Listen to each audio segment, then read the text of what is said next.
John Robb has already replied with laughter, so he appreciated that picture of the slide. And, all teasing aside, I'm so impressed with John. John, you've only been here a couple of months. 5 weeks, but who's counting? He's handling like an old pro, isn't he? Seriously, the guy's having to do funerals and remembering names and relationships and connections. And I can tell you when I've begun a new ministry at a new place, that is the most stressful part. It's not the doing of the job, so to speak, Bible studies or sermons or, the things that your quote are called to do. It's the relational component. It just can feel overwhelming, but it's clear that y'all have done a wonderful job in investing in John's life, and John is reciprocating that. So all teasing aside, good word, John. And I have really enjoyed my time with you guys, and especially the fact that y'all keep showing up for Ecclesiastes. Doc was such a skeptic when he asked me to do this, so y'all be sure to tell Doc it's been a long time since we had a good Bible study, Doc. Long time.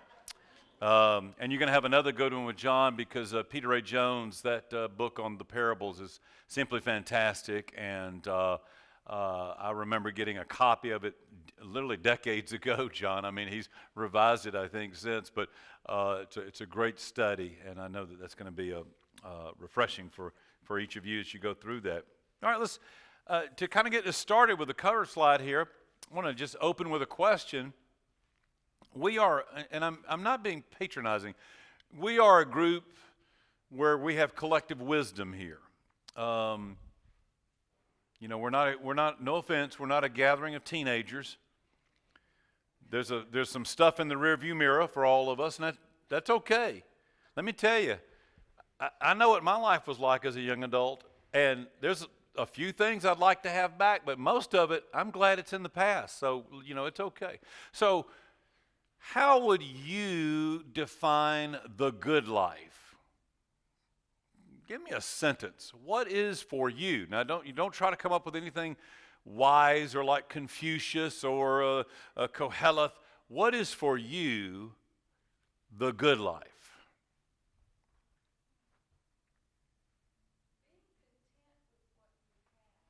Being content with what you have. A lot of energy and stress goes into always wanting something that you don't have or wanting more. I agree. It's a good word. What is for you the good life? Please.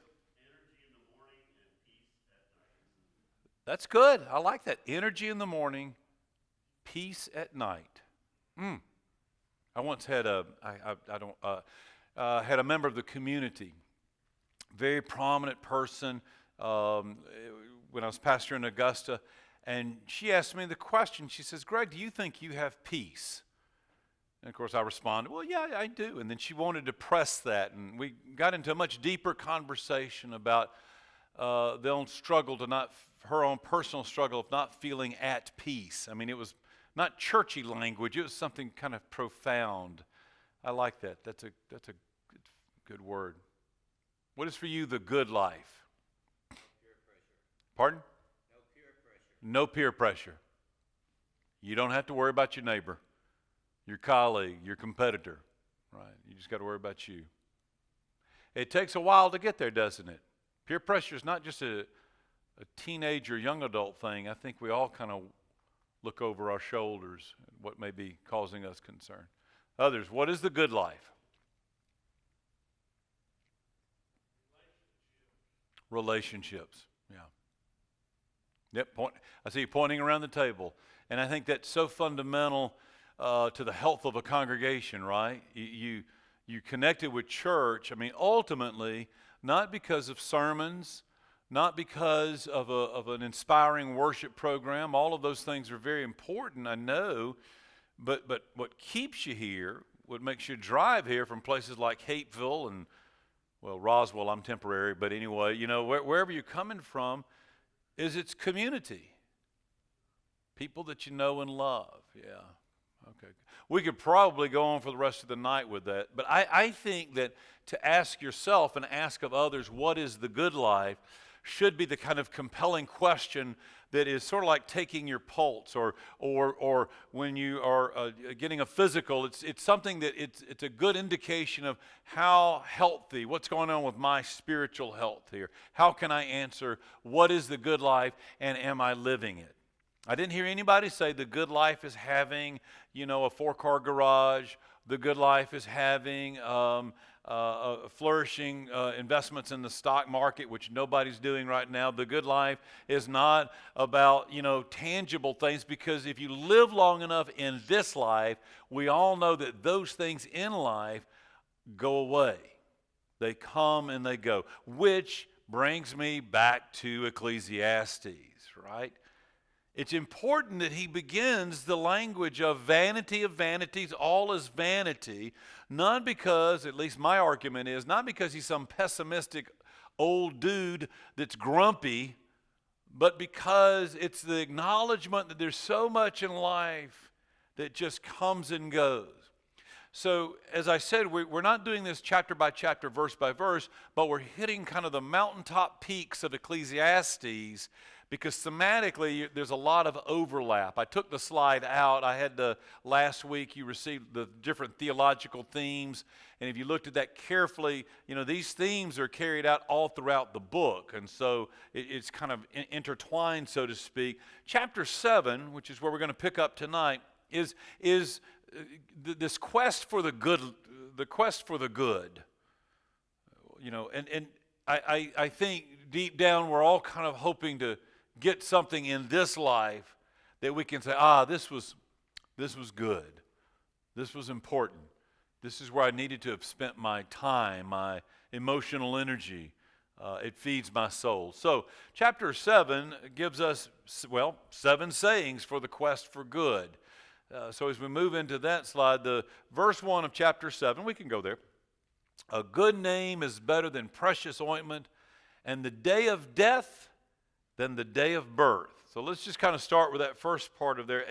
A good name is better than precious ointment. I remember when Amy and I were newlyweds, 34 or so years ago, our first Christmas together, my dad gave us one of those kind of cheap plaques that had Deloach on there, and it had a whole paragraph about what it means to take care of your name. We probably all remember those days when you were going out and about town, and your parent or someone said to you, "Now, remember who you are." Right? Remember that phrase? Remember who you are.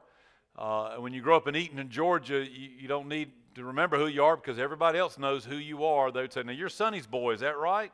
In fact, I'll tell you a little story. As I've shared before, my dad's in a dementia journey, and so when I usually call him on the way home, and I have to think about something to talk to with him. Otherwise, he goes into that cycle of, how's Amy, how are the boys, and he'll loop back into that. So we'll dig back in his memory. And not too long ago, I said, "Dad, what were some of the things you like to do on Saturday night?" And of course, he talks about going to Red's Minute Mart, where all the guys would hang out. And he talked about how there was always a curfew that the girls, and I know this is sexist, but this is Eatonton, Georgia, they had to be home by 10:30. But the boys didn't have a curfew. So they would all drop their dates off and go back to the Red's Minute Mart and hang out. And the one police officer that worked the night shift in Eatonton, Georgia, would inevitably make his way to Red's Minute Mart, where all the boys were hanging out, shooting the breeze and who knows what. And they'd get to talking, and finally the police officer would say to him, "Now, I know some of you boys have got to go milk cows in the morning, so don't y'all think it's about time to go home?" And everybody would kind of scatter away home. It's kind of that small town ethos that your name needs to mean something. Don't mess it up. We understand that in the nostalgic sense of the word, but we do understand it based on some of the things you said. What is the good life? Well, the good life is in living in such a way is that you're not embarrassed by the name you have made, that you've made the investments of time and energy. Or, and this is also important in the Christian tradition, repented of those things that you may have squandered. Folks, it's okay to come to the end of life and say, I've got some regrets. When a Christian says, I've got some regrets, they're acknowledging, I didn't live a perfect life. That's wisdom. To say, there are things I messed up on.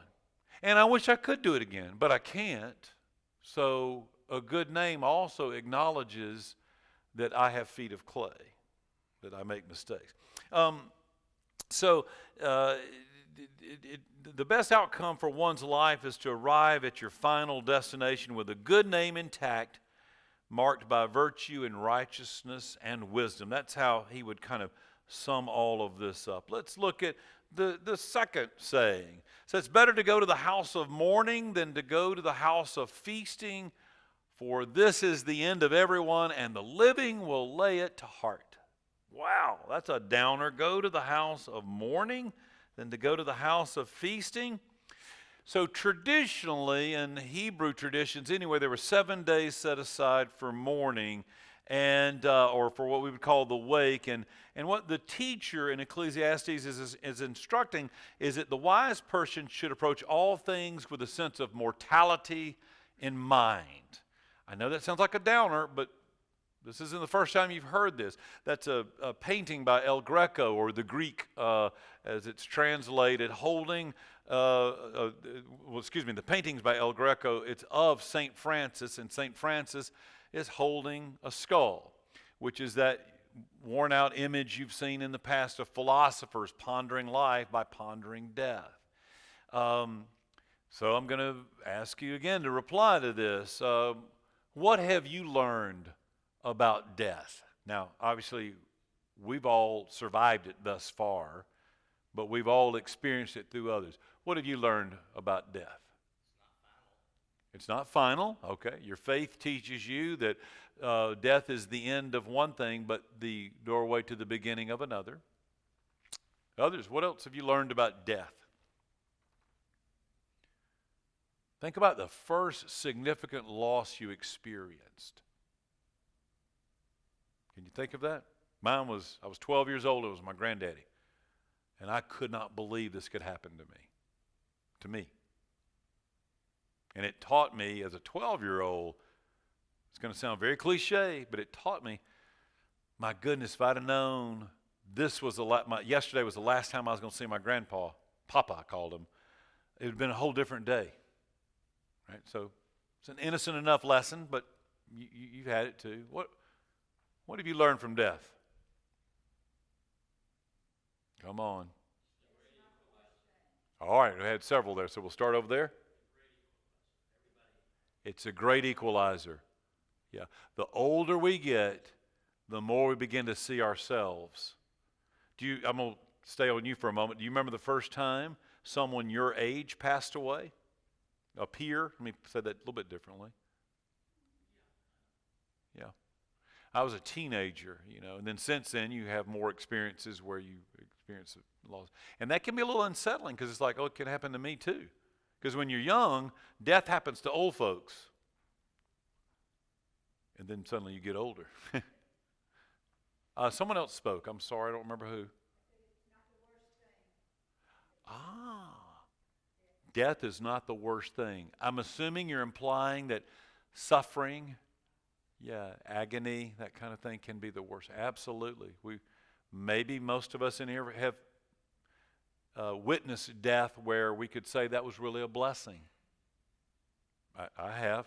As a pastor, I've been with church members, and depending on where the families were, and that I knew privately that we're going to pray for God's mercy and grace, and that's not going to happen except for by death, and that will be okay. It's going to be God's gift in this situation. Yeah. Sometimes death is unexpected. Like an accident or something. Yeah, and many times that can feel very unsafe. And so that kind of leans into the unpredictability of that, the fragileness of life.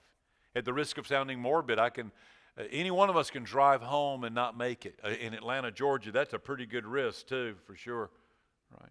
Okay, so all that to say is it's not that the author of Ecclesiastes is some downer, some Debbie Downer here.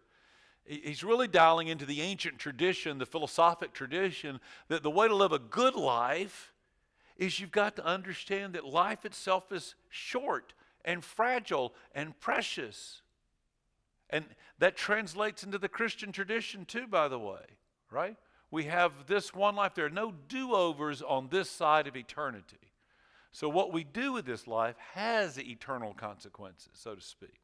So, keeping mortality in mind, one's reminded of the psalmist that writes, "Teach us to count our days that we might gain a wise heart." I love the story that Jesus tells in Luke's Gospel 13 of the rich farmer who had an abundant crop and he builds bigger barns, and then that night is visited and said, "You fool, who's going to inherit all of those barns now?" And we sort of may approach that as an unfair parable. It's like, well, he was just making a good business decision. I mean, that's what you want the farmer to do, but that wasn't the point. It wasn't about that. It was about this. This is your one opportunity to live, and you're squandering it away. What I won't ask you to do is to reflect a little bit, to say out loud, but I would like you to reflect a bit personally about, well, what is it that I want to make sure that I don't do again that is a waste of life? You know, I'm one of these. I love working. I love going to the office. I mean, COVID for an extrovert is miserable. Working at home does not work for me. I never missed a day during COVID. I was considered essential staff, which I felt very proud of, which was a lifesaver to me. But on the other hand, I know that when my time comes, and should the Lord give me cognition to reflect, I'm positive that I won't say, well, I wish I'd have spent more time at work and away from my family, away from my spouse, away from my friends. You know, we know what's important deep down. And Ecclesiastes is pushing us to think about that deeply. Next slide, please. Sorrow is better than laughter, for by sadness of countenance the heart is made glad. The heart of the wise is in the house of mourning, but the heart of fools is in the house of mirth. That's not a great picture, but I don't know if y'all, I hate to admit this, but you know, I'm not your pastor, so I can admit it. I love the movie Animal House. Now, it's as crass as it comes. Don't go out and rent it if you've never seen it. That's fine. That's Jim Belushi, or is it John Belushi? I'm terrible. Well, y'all know the movie, okay? What am I too worried about? John. All right, well, what was the character? I think it's Bluto. Pardon? Bluto. Okay, so the scene is a fraternity. They're having a toga party. It's a fictitious college set in the 1960s or 70s, and so on the one hand, okay, this is fraternities everywhere. This is fraternities in universities here. But y'all know my history with Googling images. When I started with hedonism, I decided not to experiment too longly into this. But the point in this here is that it's not anti-laughter. We are all laughing in here tonight, or anti-joy, or a real buzzkill here. But we know that living a life of frivolity is a fool's game. And we probably have known people that we've thought, you need to start taking some things a little more serious. Here it's kind of drawing us into what are the things that we learn from sorrow. Prepare yourself for the day of adversity, as we read in some places, as opposed to drowning yourself in this mirth of denial. I'm curious, is anybody in here familiar with the Enneagram? I knew you would be, John. All right, so you don't need to know much about the Enneagram for what I'm about to say, but it's another one of these profiling tools, for lack of a better way to put it. You've got the Myers-Briggs. Are you familiar with Myers-Briggs? That's more common, especially in industry. There's another one called Predictive Index that a lot of people use in making executive search profiles in employment practices. Enneagram is kind of a spiritual tool that assigns different numbers depending on your profile type. All of this is very subjective. It's not very scientific, so I say all that to say is my number is 7. And 7 deals with what's called the childhood wound.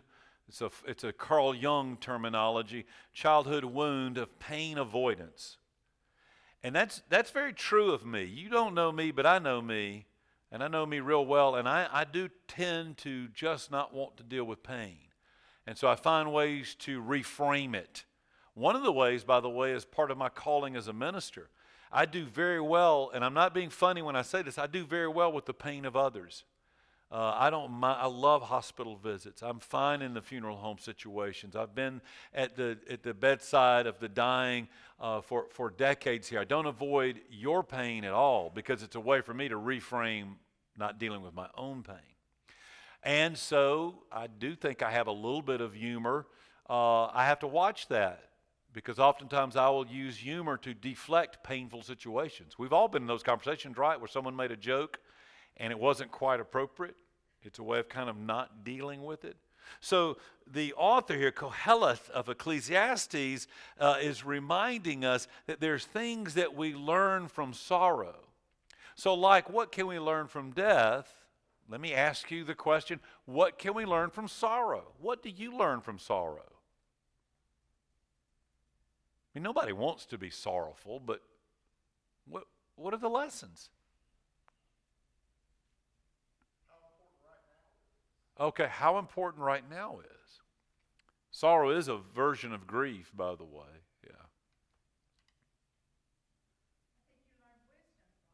Okay, so wisdom is gained from that, which is interestingly enough, I do think that's part of the agenda of Ecclesiastes. It's classified as wisdom literature, but it's in that whole constellation of here's ways that you gain wisdom, and sorrow is a wise teacher. Very good.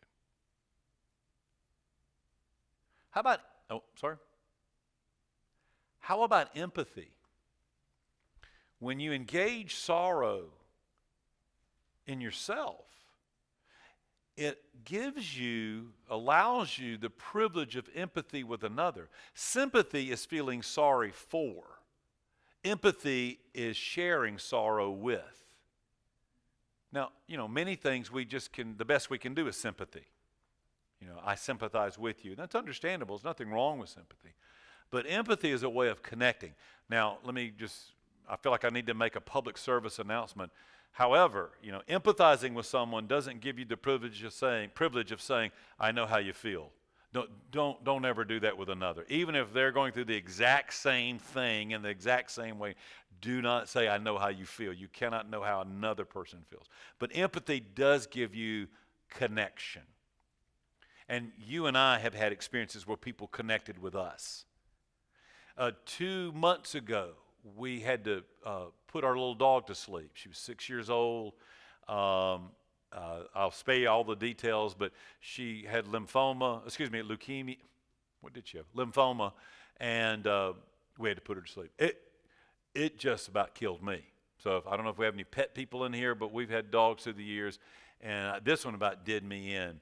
And what meant the most to me were the people in my neighborhood, because they saw every evening this weird guy with a beard and walking his dog. And I got to know my entire neighborhood over the course of 6 years by walking. Annie was her name. And when we had to put her to sleep, and word just gently got around the neighborhood that Annie's no more, I got drawings from children. I got casserole. I'm not kidding you. I got several meals, notes, flowers. I think we got 4 different sets of floral arrangements for a 6-year-old pit bull mix.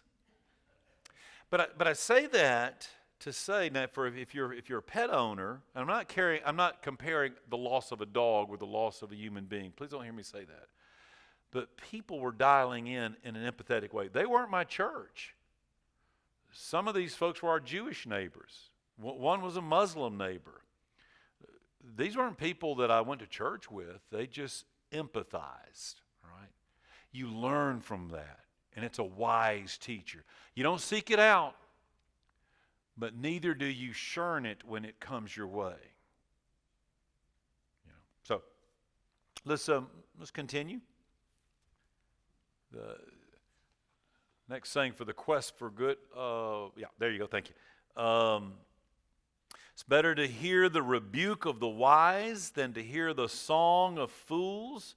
For like the crackling of thorns under a pot, so is the laughter of fools. This is also vanity. Surely oppression makes the wise foolish, and a bribe corrupts the heart. So he just went on to speak from that. So we learn from correction. We learn from being corrected. Are there any musicians, professional musicians, or artists in here?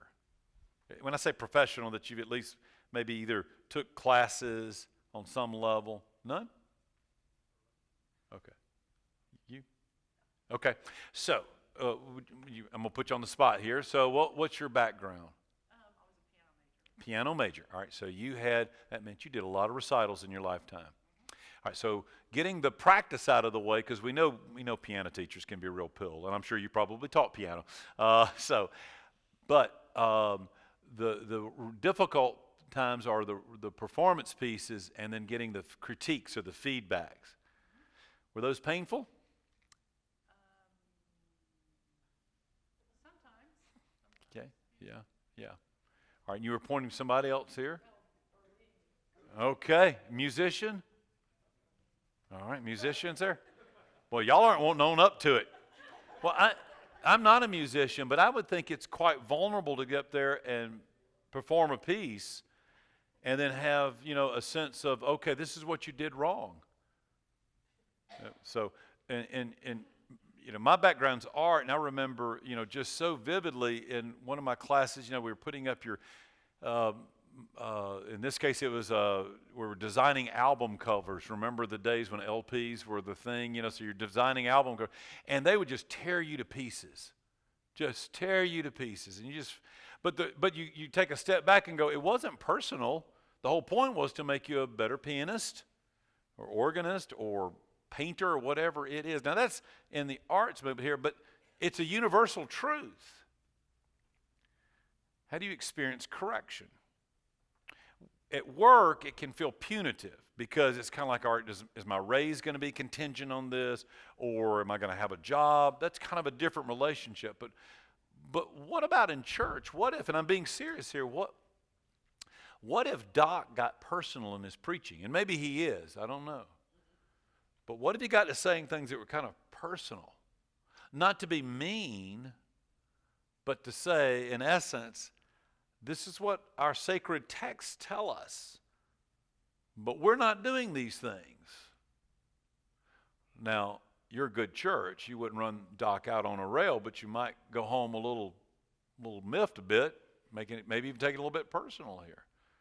So it's a tough thing. We believe in it in theory, but when we have to experience it in real time, it can feel a little more painful there. Well, in the interest of time, we'll kind of keep moving here. Let's look at the next one, verse 8. Better is the end of a thing than its beginning. The patient in spirit are better than the proud in spirit. Do not be quick to anger, for anger lodges in the bosom of fools. Do not say, why were the former days better than these? For it is not from the wisdom of which you speak. Better is the end of a thing than the beginning. So, this is in the quest for good, a perspective about having perspective and not nostalgia. Nostalgia is about looking back. Let's go to the next slide real quick. It's about talking about the good old days or back again. By the way, that's a Prohibition era vintage photo there, when the amendment and they lifted Prohibition. So the good old days are back again. I may have shared this with y'all a few weeks ago. I honestly cannot remember, but my grandfather, as the grandfather I mentioned earlier, dairy farmer, never made it past high school, worked hard all his life, and he was outside with some other farmers outside of church and doing what old timers do. By the way, I say old timers, they were in their 50s. I did the math. They were in their 50s. And but in my mind, he was ancient of days, doing what old timers do, and they got to talking about the good old days. And finally, my grandfather interjected.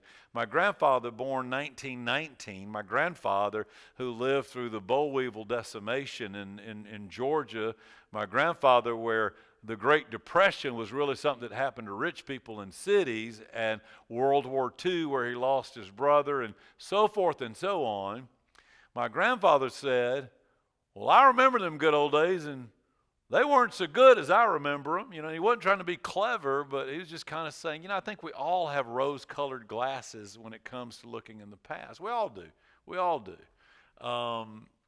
And so there's a bit of counsel here of taking the long game. Better is the end of a thing than its beginning. And he you know, notice how they bookend that at verse 10. For it's not from wisdom that, why were the former days better than these? So it's funny, you've got literature here that's about 2,500 years old, and it's still sounding very current, the good old days. Well, comments on this. Now, don't get me wrong, I'm as sentimental as they come. Cracker Barrel was designed for guys like me. I love to go in there and look at the walls. I could do that. I do that every time we go, you know. But there's a difference between being sentimental about the past and nostalgic, because nostalgia is awfully selective about that. So what is so speaking of that, what is the one thing in your past that you're glad is in your past? That you sincerely, don't get too personal here. Okay, no air conditioning. Yeah, I grew up without air conditioning. How many grew up without air conditioning? Yeah. Oh boy, I do. Thank the good Lord in Georgia Power that we have air conditioning. What else? I mentioned something earlier, and polio shots. Okay, yeah.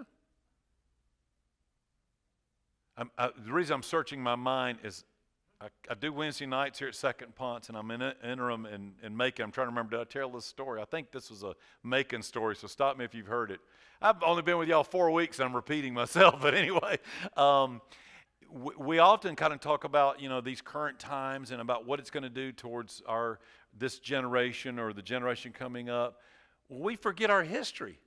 I mean, I remember, and perhaps you do as well, Glenn. I mean, I remember talking to church members and said, yeah, during the height of the polio epidemic, I'd wake up every morning wondering, am I paralyzed? Just feeling body parts to say, am I still okay? I can't imagine living under that kind of fear, and that's now in the past, right? Well, we could probably go on with this little fun game of exercise, but Ecclesiastes is always about centering us to the sacred now. Now is all you have. You don't have the future. There's nothing at all promised about that, and the past is gone. As cliche and as obvious as all this sounds, it really is the truth. It's right now. And what a moment that is to have the sacred now. Okay. Let's move on. We only have a couple more of these, and then we'll wrap it up. Wisdom is as good as an inheritance, an advantage to those who see the sun. For the protection of wisdom is like the protection of money, and the advantage of knowledge is that wisdom gives life to one who possesses it. Of course, that's the rub, isn't it? How do you get wisdom? Where do you go to school for that? I'm glad you asked the question, because you can't go to school for that. You just cannot. Wisest people I know are uncredentialed. And some of the, pardon my language here, some of the dumbest folks I know are heavily credentialed. There really isn't a correlation to that. So let's keep this conversation going. Where do you gain wisdom? Just help me here. All right, through life experiences, but not just having the experience. Is naming the experience, right? And naming the success of it or the failure, or what did you learn from this? You know, learning outcomes, to use some college language. What are the learning outcomes here? Okay, someone else? Discerning observations. So unpack that a little bit for me. Discerning observations. Everyone observes, but not everyone discerns. Ah, good. So he said everyone observes. talking about life experiences. Everyone observes, but not everyone discerns, right? So what's happening here? And you know, the thing is, with social media, it's a little strong for me to say, but it's almost like we're creating generations of fools of all ages. Because now you can just put anything you want to online. The minute you get outraged about this, you can post it about that without thinking through what's happening here. Intellectual humility. Adam Grant posted about it today. He's a leadership guru I follow on Twitter. And he talked about the fact that we don't admit that we can't come to grips that we might be wrong, that we still have things to learn. We're all so certain about everything that's driving us that way. Continues to just wedge. Yeah, that's a good word. Adam Grant? Yep. I had a pastor, wish I could remember who, because I think he's in the Atlanta area, but he talked about that when something happens in current events that week. I mean, everybody that preaches knows that there are things that happen sometimes in the news that one way or another you feel like you got to say something about it, or it feels like you're tone deaf, right? But he said most things I don't elaborate about in the sermon. I may mention it in the prayer. I may make a reference to it, but I'm not going to unpack what I think about this because I don't have enough time to understand more about what's happening. And I through the years, I have more than once said things on Sunday, and then once I learned more and more and more about whatever it was, I realized, you know what, I think I would, it's not maybe I don't have a different opinion, but I've got a more informed opinion. And in some cases, I was just wrong, you know, where you say this and that. So that's a long-winded way to get right back to, you're right, discerning observations. Very good. Thank you, John, for that as well. Or maybe one or two more. How do you gain wisdom? Where do you go to school for that? Yes, sir. Ooh, try things in small doses. Maybe another way to say that is not being afraid to fail. Because the one thing that keeps you from trying things in small doses. Exactly. That's exactly right. We received a grant not too many months ago, and so I hired a grant director for this grant. And I said to Paul, Paul, this is one of those times where you can fail. The whole point of this grant is we want to try some stuff. And if you fail, you got to write it up, reflect on it. What went wrong here? What did we learn from this? Wouldn't it be cool if communities of faith would also say, you know what? We're going to try some stuff. And it's going to be all right if we're wrong. In fact, we're going to get it wrong from time to time. But we're going to try and we're going to learn. That's wisdom. I love that. Thank you. Thank you. So to be wise is not a select designation for the philosophically minded or the intellectually superior. Wisdom is not being credentialed with the right degrees or the right authorization from society. And wisdom is not simply the calling of a select few.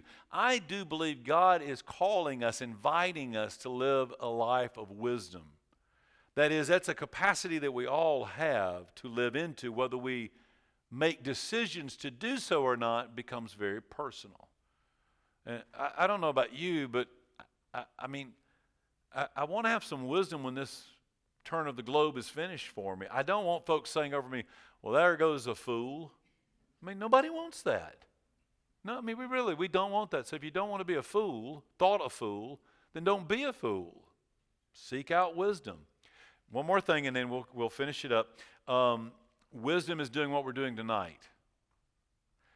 It's listening to each other. It's just taking time and hearing what's going on. I learned so much just by sitting at tables on Wednesday night in every church I've ever been in. And I've tried to do it here. It's a little more complicated. I don't know why, but to always sit at a different table on Wednesday nights and just hear what's going on. I get to learn things. Oh, so you did this for a living. And they'll tell things about their work and go, oh, I never thought about that, you know. That's where church can be at its best. When you're practicing community together, you're sharing life together, you're hearing from the wisdom, the collective wisdom of one another. And we are wiser because of it. Also, in your circle of wisdom, if everybody looks like you and thinks like you may not be in a circle of wisdom. Seriously. And unfortunately, the older we get, the more narrow our neighborhoods become. So I'm not saying anything that I'm also not partner with. Being intentional of saying, I need to be with people that don't look like me and don't think like me, and I may not even agree with. I may even voted differently with them.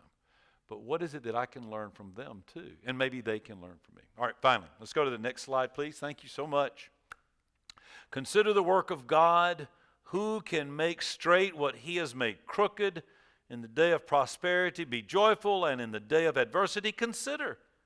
God has made the one as well as the other so that mortals may not find out what anything that will come after them. Now that's a mouthful to say, but I think it's sufficient enough to simply say that God has made all things. And maybe that's the most humbling of all to learn, is that in spite of our lifelong quest, is that ultimately both adversity and prosperity are in the fullness of God from God. I don't mean that God causes adversity any more than God may cause prosperity, but that all things ultimately belong into the very hands of God, which is a humbling factor in the end of the day. It humbles us. So I'll bring it up to a conclusion with this final slide by saying 7 sayings for the quest for good in chapter 7. A good name. Ponder mortality. Learn from sorrow. Learn from correction. Gain perspective, not nostalgia. Seek wisdom. And remember that all is from God. I didn't make that list up. It's in chapter 7. It's a good summary, I think, of the entirety of the book in many ways in terms of its theological themes. Is it a comprehensive, conclusive list? Absolutely not. That's why we got 66 books in the Bible and the ongoing Spirit of God that breathes new life from one generation to the next. But I think these are good things to kind of hang on to. What of that list, and we'll conclude with this, what of this list is your personal favorite that you're saying, that's where I want to spend some time with? Yes, in the back. A good name.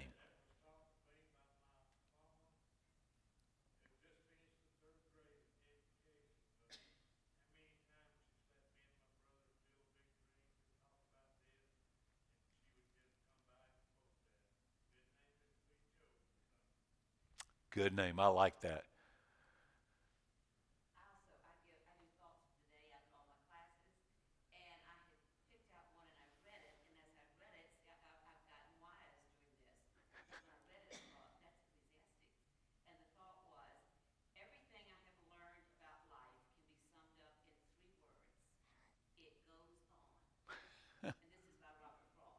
Yes.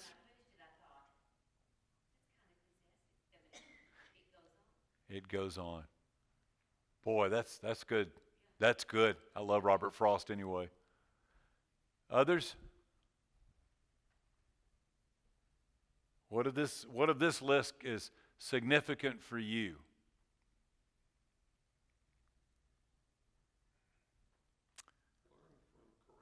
Learn from correction.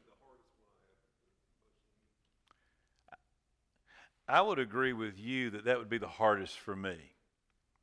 So it's one I'm not intended to embrace. But seriously, I mean, that's a tough one. But also that it all depends who's giving correction. Yeah, and how it's being given. And it could be from a jealous peer that's wanting to put you down, and he's trying to offer, he or she is trying to offer their so-called wisdom. Right. You. Yeah. I grew up in a family of, I don't know for what particular reason, but the lesson I kind of learned growing up was figuring it out. So that's not always a good way to live life. And when someone is correcting me, I feel like I didn't figure it out correctly. And it feels like a failure, right? So, yeah, that's a good one. Anyone else? Oh, in the back.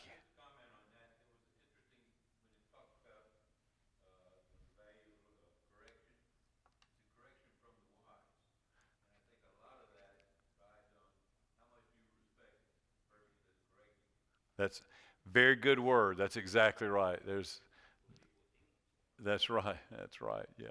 Well, listen, I really appreciate hearing the feedback in this in terms of how you're engaging the text. Next week, we're going to wrap all of this up, so you'll finally get some New Testament relief in a couple of weeks here with chapter 12. Well, a little bit of chapter 11, but chapter 12. And it's an allegory. You've read through it by now. It's an allegory of old age. I'd love for you, or at least that's one potential interpretation. Love for you to read it. We're going to talk about getting old next week. Trust me, it's going to feel good. It's going to be all right. It's going to be all right. Well, good. Let's conclude with prayer. Again, it's been a delight to be with you all, and look forward to next week. God, we thank you for bringing us into this space. This is space where bread is broken and stories are told. This is space where we are reminded of friendships and relationships. This is space where we can open Scripture and open our minds. Lord, also remind us that as we go home to our home spaces, we nevertheless carry this church with us, the community of faith that transcends all our spaces. In the love of Christ we pray. Amen.